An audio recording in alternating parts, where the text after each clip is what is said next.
ડોલાજી બાપુ, આ જરાક હળવા હાલો. આ મારો ઊંટ તમારા ઘોડા જેટલો જલ્દી નથી હાલતો.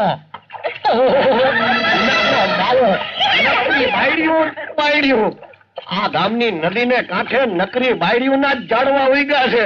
ઓહો ડોલાજી બાપુ, હવે અહીંથી એક ડગલું આગળ હાલે ને ઈ આ ઊંટના પેટના. આજની રાત રાવટીયું નાખીને આ નદીને કાંઠે જ વિતાવી નાખી. જેઠા, અરે ભાઈ તારી આ ટેવ ના ગઈ. બોલી દો, છઠ મામાના ઘરે પહોંચવાનું છે. અરે પણ મામાનું ઘર હવે કેટલે? આ દીદી બળે એટલે. આમ જુઓ તો ખરા, જુઓ તો ખરા, આ નદીને નકરી પદમણીઓના ઘાઘરા જ ઉંકાઈ છે. અરે આનાથી વધારે તારા સુકન બીજા ક્યાં હોઈ શકે? એટલે કઉ છું કે મારું માની જાઓ અને આજની રાત મુકામાઈ કરી નાખો. અને જો હડપ કરો ને તો વેતા પાણીની આ નદીમાં 1, 2, 3 ડૂબકી મારી લે. શું કયો છો? મારી લઈએ તો ઉતારો લુગડા.